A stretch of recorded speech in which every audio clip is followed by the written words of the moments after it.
Hello, everyone. This is Michael Mikowski, President CEO of GINSA, for our weekly webinar on the war in Israel with Israel and Gaza and the region. With us today and is General Yaakov Weiss, the Julian Josephson Senior Vice President for Israeli Affairs now at GINSA, and former head of IDF operations and defense attaché in Washington, General Norkin, who's a distinguished fellow with GINSA and was the previous Israeli Air Force commander. We're honored to have both of them join us.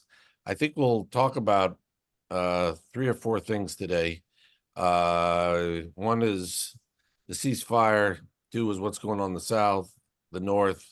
And I want to talk about General Zamir's visit to Washington in terms of coming to agreement to purchase new weapon systems with Israel. So let's start with the ceasefire. What I want to ask about it is, obviously, this is what's in the news a lot. Is there going to be is it a ceasefire where there might be a pause in return in the war in Gaza for a certain duration? You've seen reports of 35 days, maybe 60 days. It would be in phases. The purpose for Israel's standpoint would be to free all the hostages. There have been reports that Hamas has been open to this sort of thing. They've had a lot of requests for a lot of, I think there have been reports that they wanted something like for every one hostage they're holding, they want 100 prisoners, Palestinian prisoners that Israel is holding released. Then you've seen reports that it could be 3 to 1, not 100 to 1.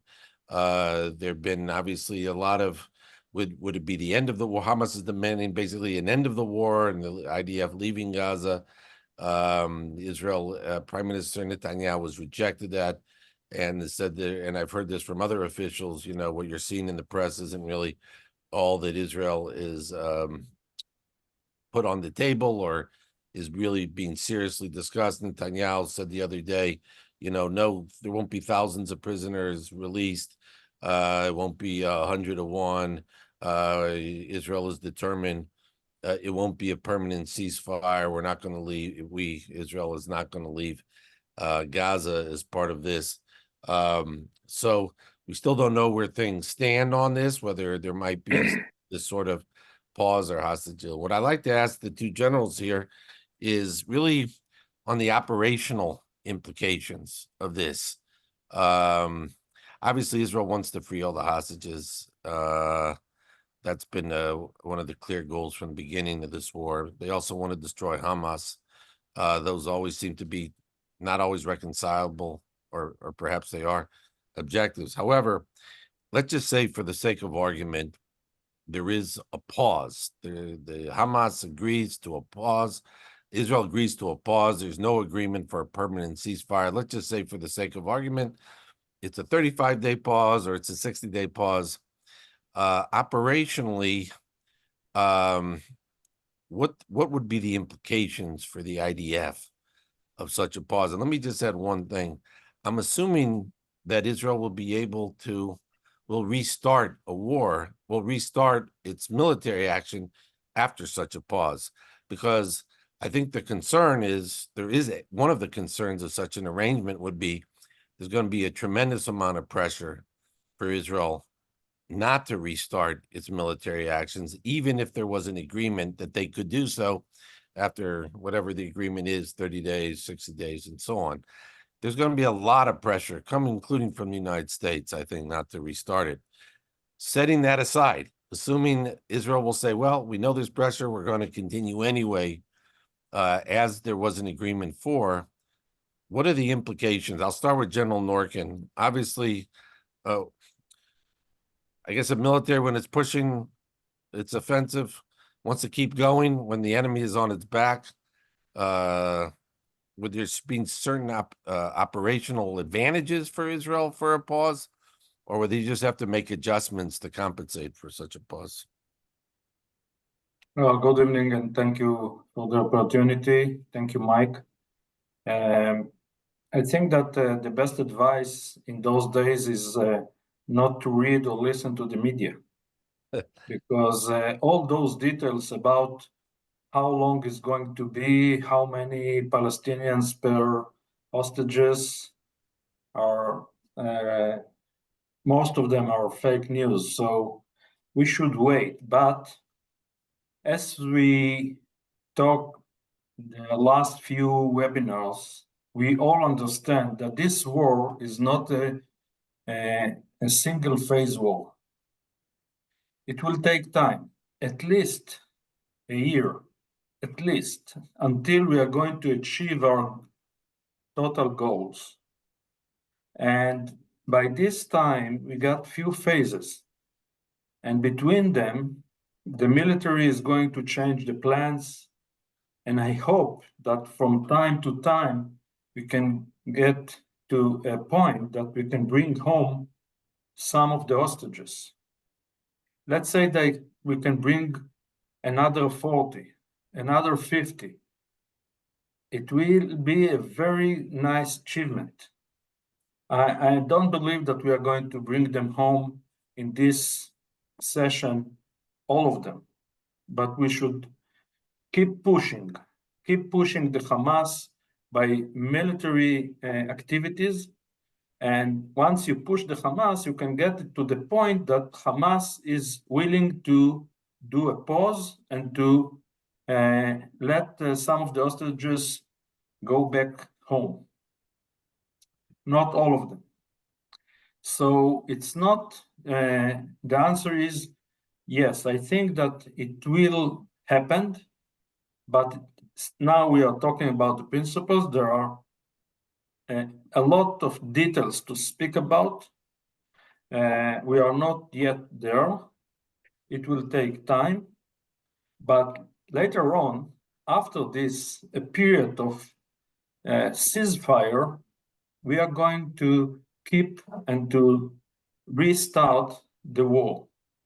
The point that we are going to restart the war is not the point where we stop the war for the ceasefire, because we need to be with different risk management. Some of those terrorists are going to rebuild their capabilities. They reorganize themselves. So we need to use more air power in the beginning. We need to use more strikes. We need to maneuver a little bit slower. And then after a few days, we are going to keep and to, let's say, fight by the plans. Second, I think that it might be some effects between the fronts. Once we are going to have a ceasefire in the south, I think it's might be a good opportunities to the, let's say, strategic political talks at the North Front to achieve maybe some agreement after the very good military activities that the IDF did in Lebanon. So till now, we did quite good tactical activities, tactical steps. We attacked many targets. We killed more than 170 Hezbollah soldiers. But we didn't achieve the strategic goal by pushing Radwan force to the north. So I think that the ceasefire that might happen in the south should affect the North Front. But it won't affect the other front, because the Houthis is different story, and the Iranian proxies in Syria, we might speak about it later, but between the Gaza and Lebanon, there is some linkage. It's an important point. I'm going to come back to the southern Lebanon, which I appreciate you raising, John Norkin. For that, General Eich, do you want to address what you see would be the operational implications of such a pause? Yeah, we tend immediately to dive to the operational implications, but I suggest, especially now, especially when there is a shift or a new development with the negotiation, to stick to the defined strategic goals, and they are based on two, and we should not remove our eyes from it. The first strategic goal is to eliminate Hamas as a military entity in Gaza. This is the first strategic goal, and no one have changed it. Maybe we can change the operational way we are going to do it. We are about to do it. Maybe we can change the timeline or some other elements in the operational planning. In a second, I'll say a word about that. But we should not remove our eye from that strategic goal. The second one is to release the hostages, which is quite clear. And now it brings me back to the previous deal. Whenever the level or the level of pressure on Hamas reached a high point to a certain culmination point, this is the point where Hamas was open to negotiate, really to negotiate.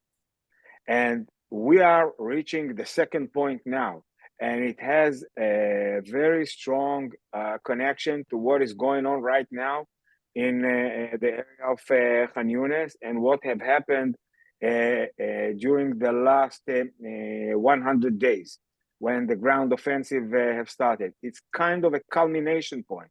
And this is why we can see a certain, I would say, tendency to, okay, we are willing to negotiate. And we have to bear it in mind and keep it in mind when it comes to the analysis that we are doing on the operational pressure and its effectiveness inside Gaza. Now, 2 words about the options. We can continue what we are doing, and it seems like it's very effective in Khan Yunis, and we can stop it. However, last time when we conducted the restart, we did it totally in a different manner in terms of the air power that we have used and in terms of the way we decided to maneuver and areas of maneuver. So in that term, I won't call it a strategic surprise, but in operational terms, it seems like the awareness within the IDF is very high to that need, and it's part of the business. However, we are entering a very dodgy grind. We tend to think in a linear way. Okay, we will go to a ceasefire, we will get this or that.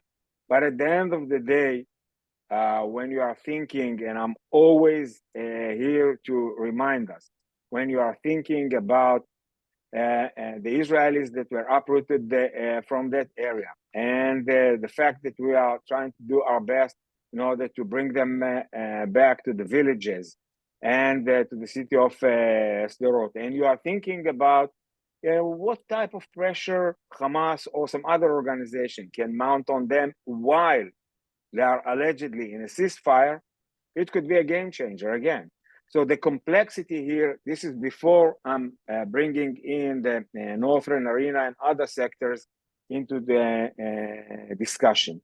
So I would suggest to stick to the strategic goal, to continue the pressure. That's exactly what the IDF is doing, while being open to the release of the hostages. And we tend not to mention the price. The price is much more than what we see in Gaza. We tend to forget the prisoners. We tend to forget the Israelis that were uprooted and many other elements that I won't elaborate at the moment. No, I know. But Mike, we should remember also that once we start the ceasefire, the north part of Gaza Strip is still holding by the IDF. Yeah. So it's a very important card that we are holding in our hands. That's a good point. Let me ask you, you mentioned Khan Yunis, General Eish. Maybe you could say, or maybe General Norkin, I'll start with you first, since where do you see where the IDF is on Khan Yunis? And also, what do you think that Israel, just say for the sake of argument, there is no pause war continues as it is, what is the IDF going to do about Rafah in the south, on the further south of Gaza, on the Egyptian border? That is an area, I believe, and you could tell me if I'm wrong, that the IDF really hasn't been operating in. So those seems like they've been operating in Khan Yunis for weeks now. They what sort of progress you think are they making? And then is the next step Rafah, and what would they have to do with Rafah area? Well, I think that the ground forces did a very good and achieved very good achievements in Khan Yunis. The way that they act is different, quite different than the north part of Gaza Strip. Less armored vehicles, more paratroops and special forces. And by that, they use a better intelligence that now the IDF get. And they for the first time in this war, they maneuver parallel on the ground and under the ground. So they, in Khan Yunis, which is a center of gravity for the Hamas in Gaza Strip, they build an amazing underground city with a lot of tunnels, with headquarters, very long tunnels, very deep underground, and the ground forces entered to those infrastructures for the first time, maneuver under the ground, find most of them, still didn't destroy them. Those underground assets, they are not threatening Israel because they are not entering into the Israeli territory, but once you take this card from the Hamas, it's a major card in the Hamas military capabilities. And as the war cabinet announced, our goal is to destroy all the military capabilities. And the underground assets are major issue in the military capabilities. And I think that now we know where are the tunnels, we know where are the headquarters, and we are there. Unfortunately, most of the high-rank commanders with the hostages moved from Khan Yunis to other areas, maybe to Rafah. So this is for your first part of your question. Rafah, there are two challenges. First of all, is the tactical challenge, how to get into a new area, very tight urban territory, and you need to fight inside the streets between the buildings. So it's a tactical challenge. We already did it and we know how to do it. But the strategic challenge is with Egypt, because the Israeli government and the Egyptian government got an agreement that Egypt is in charge on the border. Until now, the Egyptian cannot accept any Israeli soldiers that are going to be in the border. The border is part of the Egyptian responsibility. So this is the issue. The peace agreement with Egypt is a strategic asset for Israel. We don't want to change the current situation between Egypt and Israel. And we need to do it with a very, let's say, we need to think, we need to talk with the Egyptian, we need to plan, and we need to find the right way to do it. And maybe some of the option is to support Egypt with the external budget to build underground wall like we did between Israel and Gaza. This is one of the idea, and I think it's a quite good idea. It's a lot of money, it's a huge budget, but we can support Egypt with external budget, and they might do it. Because I think that the Egyptian interest is the same like the Israeli interest, to cut all the underground tunnels between Gaza and Sinai. So in Rafah, it's a different story because of the border of Egypt, with Egypt. Let me ask you, to follow up on what General Norkin just said about Khan Yunis and Rafah. It seems like Israel is they've been going north to south within the Strip. Of course, they wanted the civilians to move so they could, more easily operate in the north. So there was a humanitarian corridor and so on. Then there've been, I believe, closer to the Mediterranean, more on the south, there was more of a humanitarian enclave and so on. I guess the downside is Israel has been moving north, as General Norkin has suggested. So has been the Hamas leadership movement. I'm sorry, they've been moving south, excuse me. So has the Hamas leadership been doing that as well, as opposed to trying to encircle them. They just keep moving where the IDF, is not. And how do you, the challenge, of course, at some point, what are you going to do? Because as General Norkin pointed out, there are issues about Rafah. If the leadership has fled there now, instead of Khan Yunis, what does the IDF do? It just takes longer, or should they have done it, try to encircle the Gazans more than they have, as opposed to just kind of moving as north to south? Okay, so I'll divide my answer to two. First of all, in order to complete the mission given to the IDF according to the strategic goal, you have to cut the lines of supply coming mainly via the tunnels into Rafah and from there to Hamas. And when I'm talking about lines of supply, I'm not talking about medical equipment. I'm talking about all the armament and the other stuff that is going in. And I would like to add on that some of the tunnels, although the Egyptians have dealt with it, some of the tunnels are still active, and we have to bear it in mind. Now, there are two options to do that. One, I think, was described very accurately by General Norkin, which is, to take control on Philadelphia axis with all the complexities with the Egyptians. There is another option, which is to cut those lines between Rafah and Khan Yunis.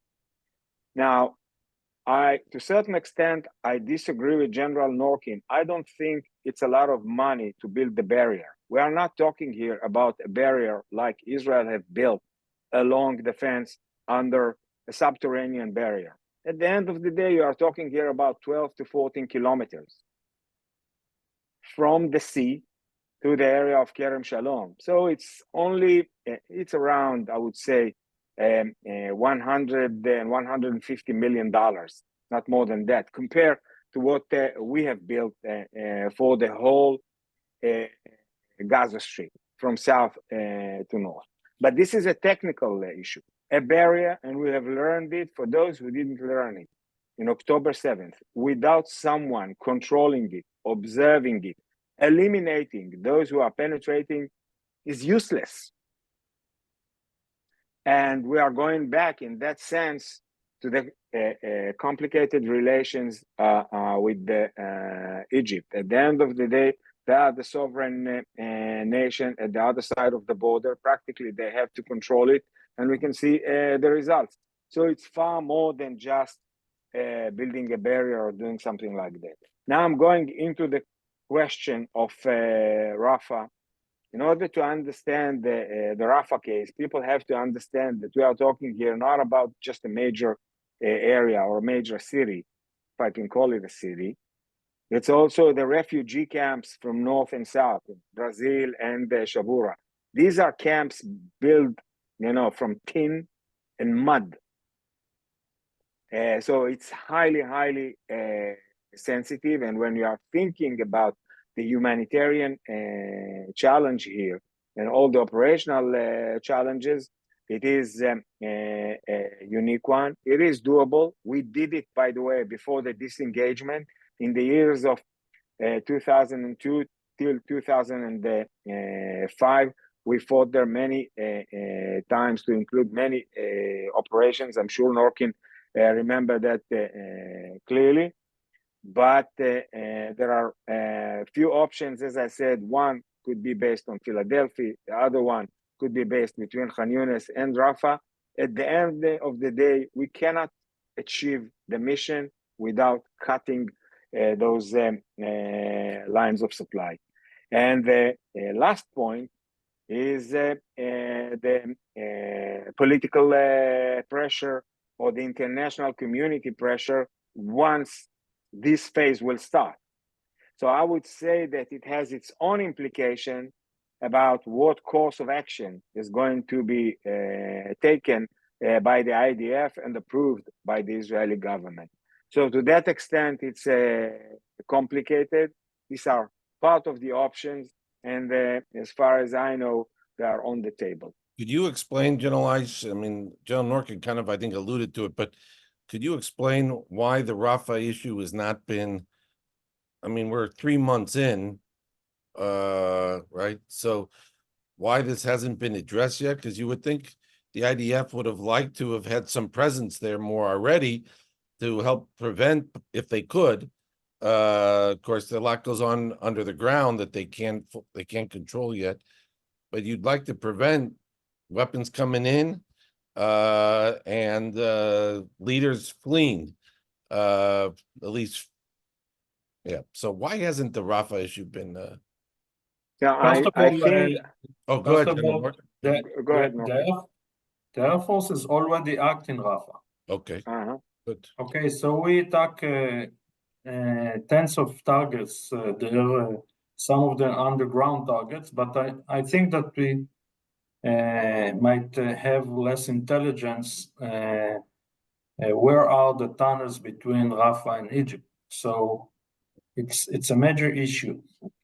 Second, once you push the ground forces into the city, you need a lot, a quite huge force, because the city is a very complicated area, and I'm sure that General Aish can speak better about ground forces than me.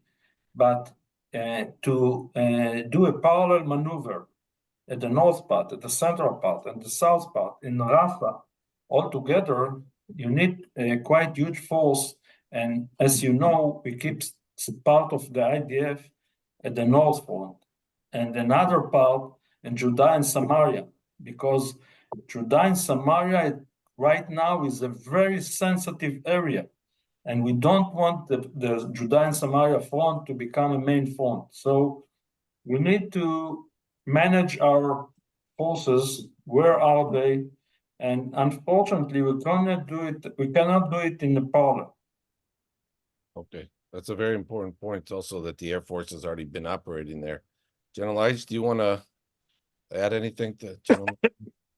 No, I think what General Norkin described is very accurate.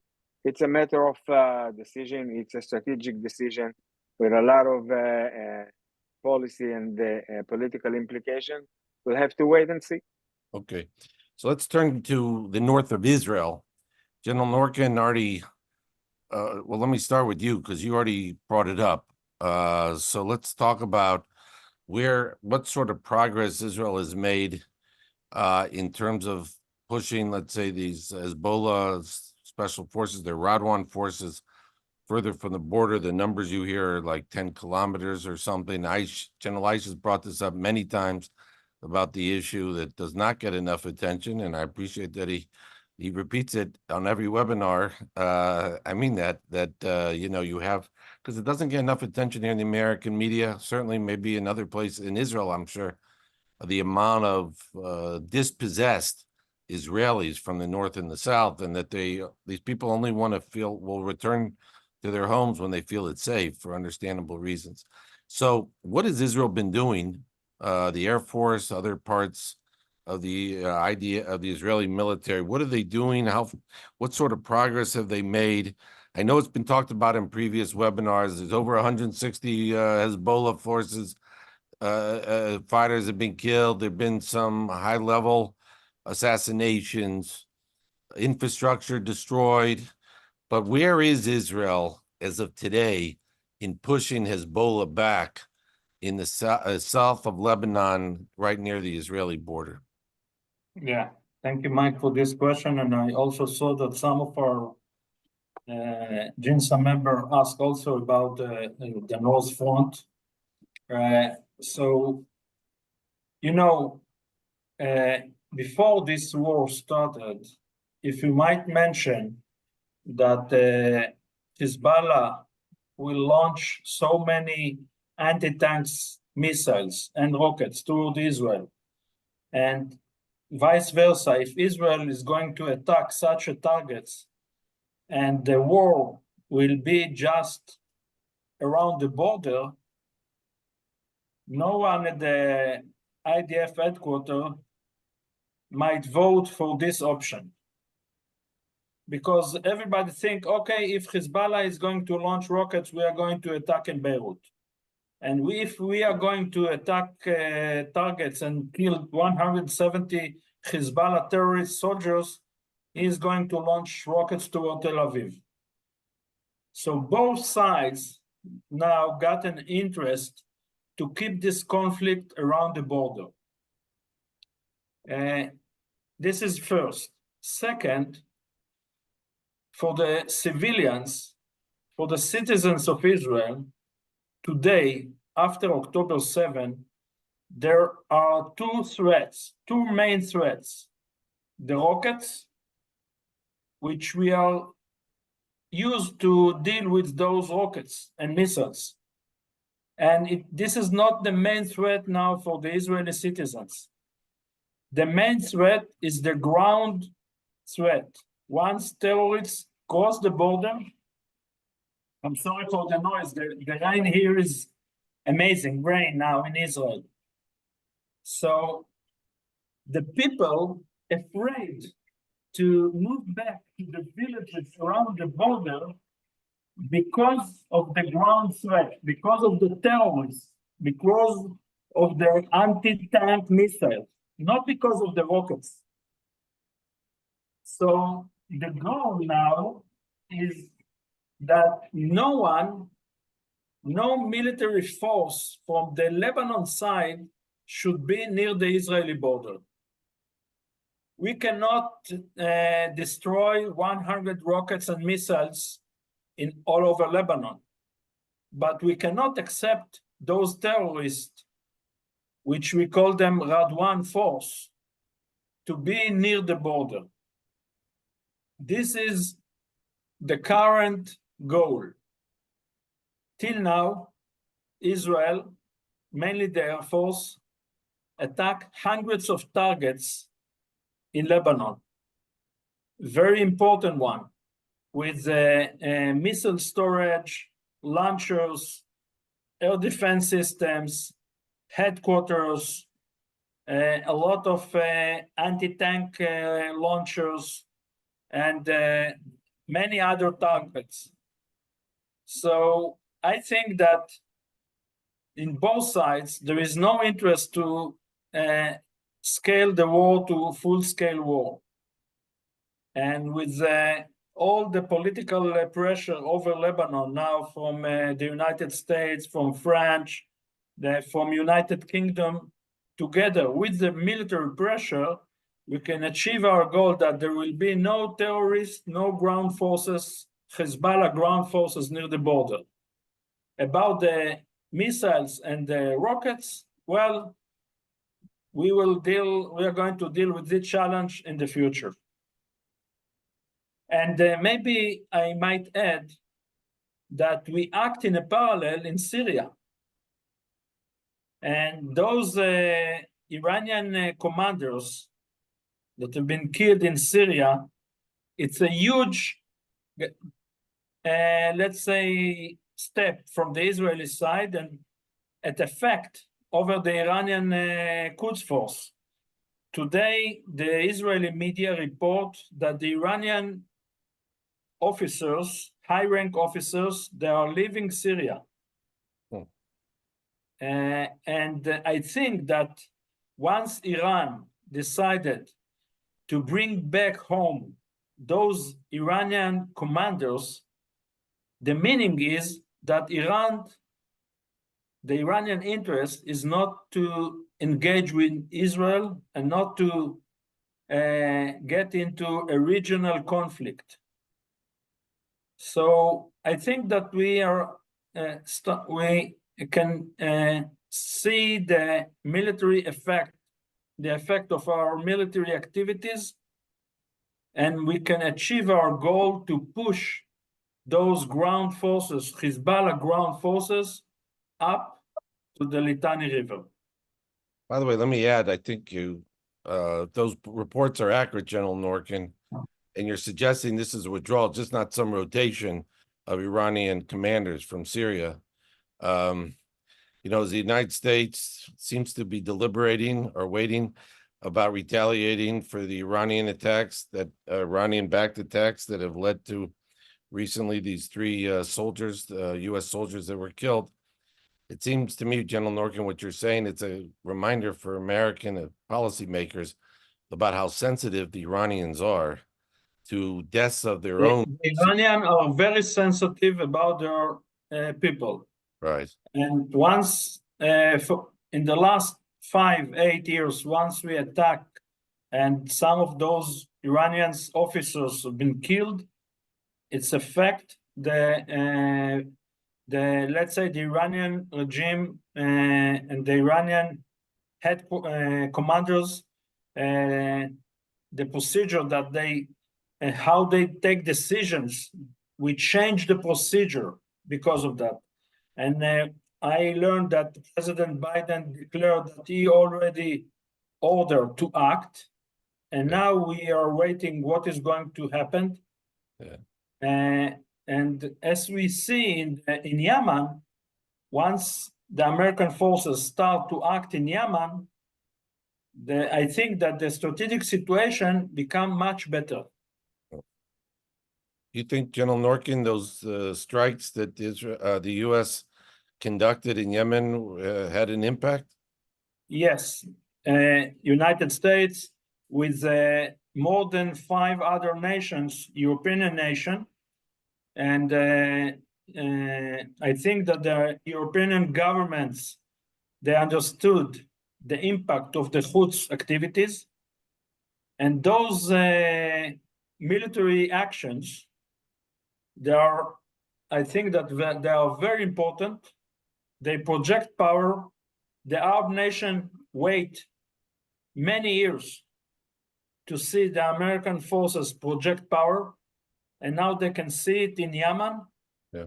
And those Iranian proxies, they got many limits. They got not too much missiles, drones, and systems. So you can destroy most of them, and by that to open the Red Sea for the international ships. General Aish, so let me just go back to about southern Lebanon. How do you see the progress? General Norkin mentioned pushing them back to Litani. I thought, though that has been a line that has been used before, I thought the line Israelis were thinking was more about 10 kilometers, and roughly, and doesn't always align with the Litani because of the geography. But how do you see it today, the progress? And do you think that, Israel's going to be able to keep pushing them back, or it's going to require a greater military action? Well, Hezbollah lost until now 177 of his militants. Okay. That's the exact number. While we lost 15 Israeli soldiers, mainly from the beginning of at the beginning of the escalation. I should knock on wood, but so far it seems like with the Air Force doing his remarkable good job at the southern part of Lebanon and at the depth, it seems like the results are very meaningful, very substantial. Having said that, this is a tactical picture. The operational and strategic goal is really to push those forces north to the Litani River. in order to create kind of a security zone, which will allow the Israelis that were uprooted from their houses back into the villages, the kibbutzim along the border. Right now, they are outside and they are elsewhere, and we are talking here about more than 3 months. This is unprecedented, as we mentioned many times. However, in retaliation to the 550 different attacks that Hezbollah conducted, Israel, mainly via the Air Force, conducted more than 2,500 attacks. The reason why I'm using the numbers is to reflect what intensity, what escalation we have arrived already. Because people tend to think that, okay, it's a low intensity conflict. No, it doesn't.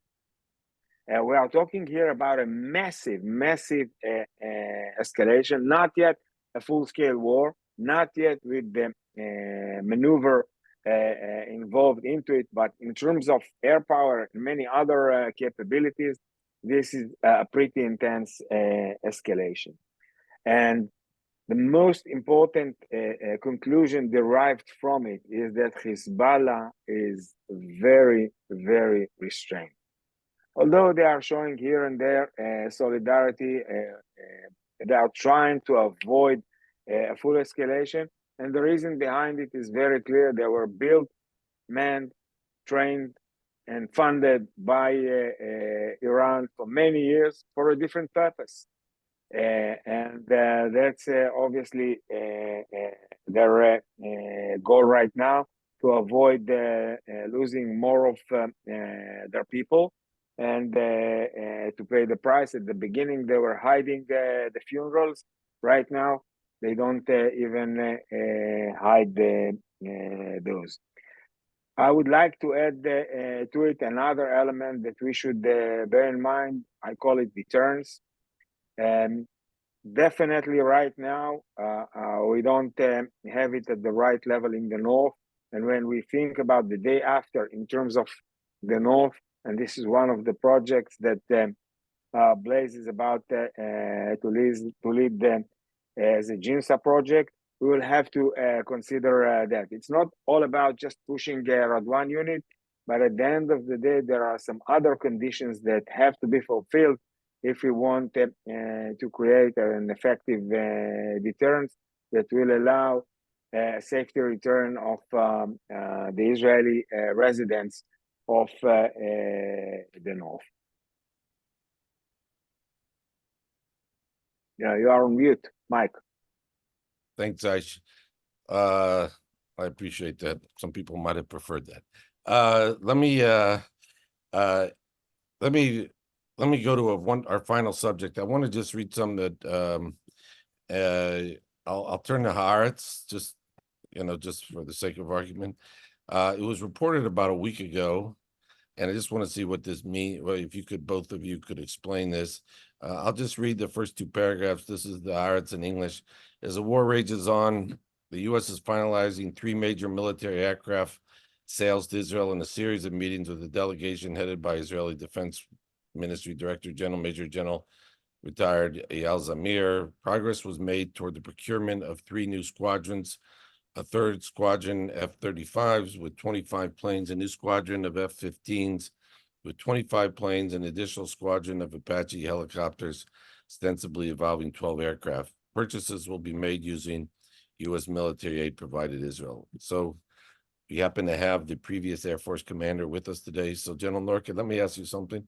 So y'all know, for the record, General Zamir was previously Skan Ramakal, the Deputy Chief of Staff of the IDF until recently. He's been Major General of the Ministry of Defense. Is this an important development or just kind of routine as things go between the 2 countries? Well, I always prefer to start with the announce that between 1970 to 1980, Israel bought 250 airplanes, combat platform. Between 90 to 2000, we bought 102. And in the last 10 years, we bought 19. less than 20. Wow. It's a very big strategic mistake.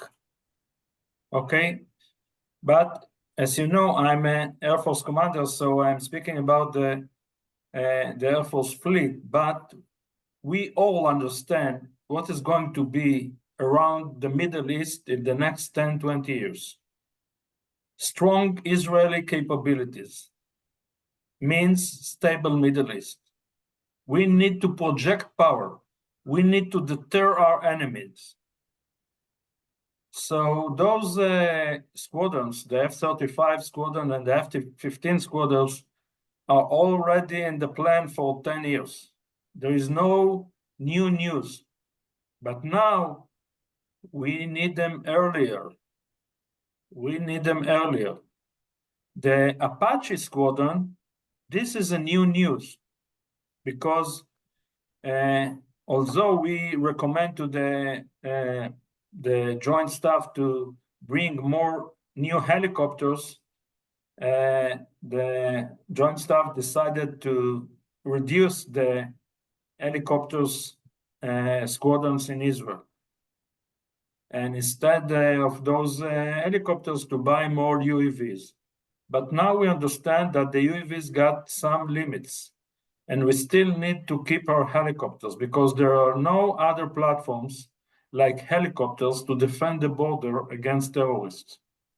This is the best platform against terrorists and threats around the border. And we need at least 2 squadrons. Now we got 2 squadrons, but one of them are Model A, Apache Model A, and we are the only nation around the world that's still flying Model A model. So we need to replace the old one by a new one. So those are the F-35, the F-15, and the Apache. So, But Mike, you always speak about the tankers. yes. So we should speak about them because we decided to buy the tankers, and now we should push and press to bring them the soonest better to Israel. It's an important part of the Israeli capabilities. It's part of our deterrence, and I think that heading to those platforms, we also need to speak about ammunition, because the American government support Israel in the first 2 months with a lot of ammunition. The American military support Israel, and now we should ask for more support because we need to have enough JDAMs for the next step, for the next challenge, mainly in the North Front. So to conclude my answer, we need those platforms. We need them the sooner the better.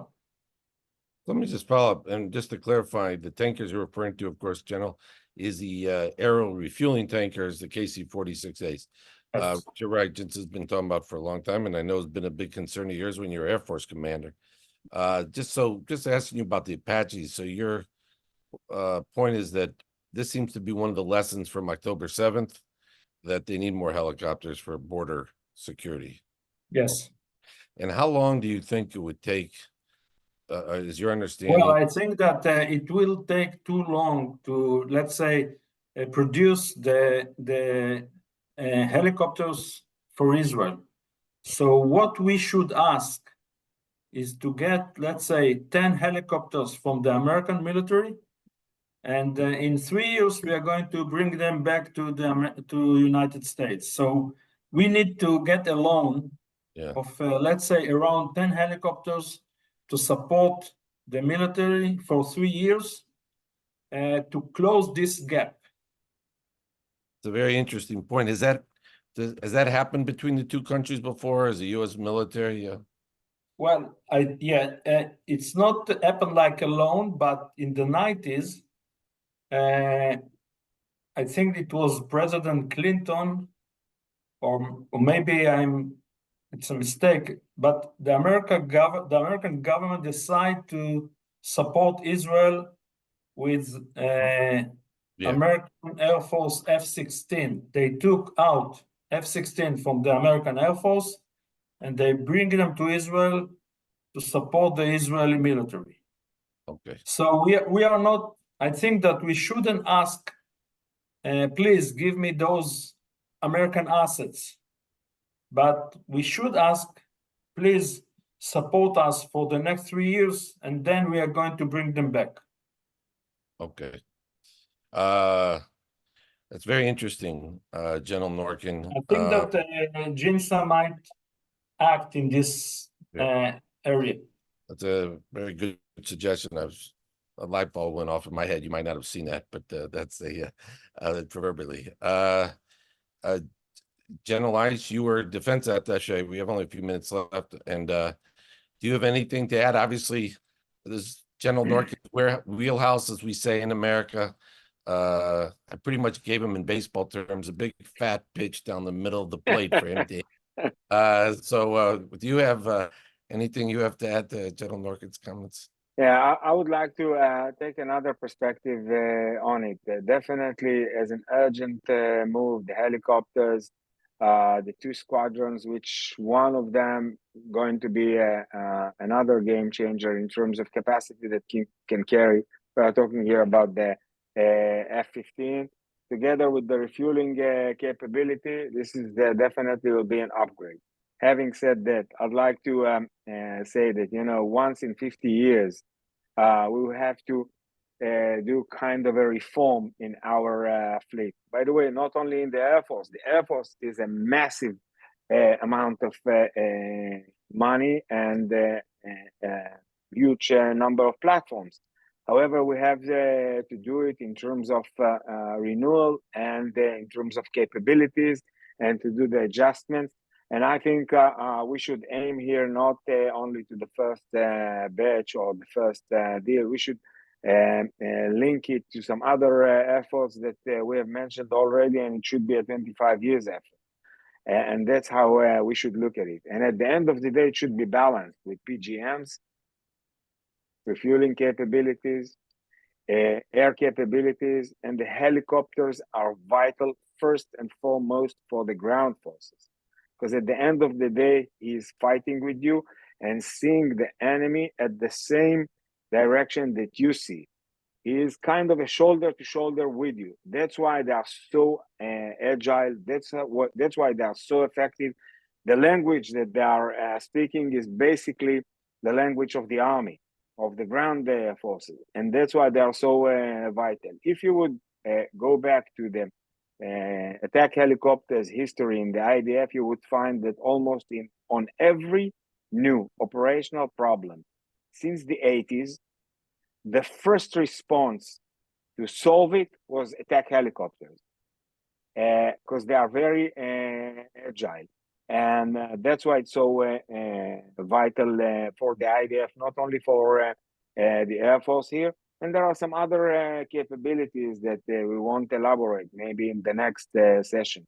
But this is definitely one of the major directions. The second one, and just as a closing comment, is the effort to derive the right lessons from this war and to elevate and to upgrade the army and the ground forces capabilities. The ground forces have proven himself in an unbelievable manner after a colossal failure at October 7th. And I think we have to investigate it and study it. However, when you are analyzing the way they are fighting since October 8th, it's pretty remarkable. And we'll have to do the same effort that we are doing with the Air Force for the army, and not for the past wars, but for the future challenges. Thank you. Okay. Well, look, thank you very much. I appreciate General Norkin and General Ice sharing their views on all these different fronts. There are others, obviously, General Norkin talked about the West Bank, and we've talked about it before. That's a whole nother area that maybe we need to address more going forward, maybe in the next webinar. Obviously, thank you very much for speaking to us, Jen. I want to say everyone who joined us today or watches us afterwards, thank you very much for joining us. Please tune in for other GINSA webinars in the coming weeks, including our weekly one on Thursday afternoon here Eastern time on the war. So thank you very much and have a good rest of your Thank you. days. Thank you, Mike. Thank you. לילה טוב, עמיקם. Shabbat Shabbat shalom. Shabbat Shabbat shalom. Laila tov. Shabbat shalom. shalom.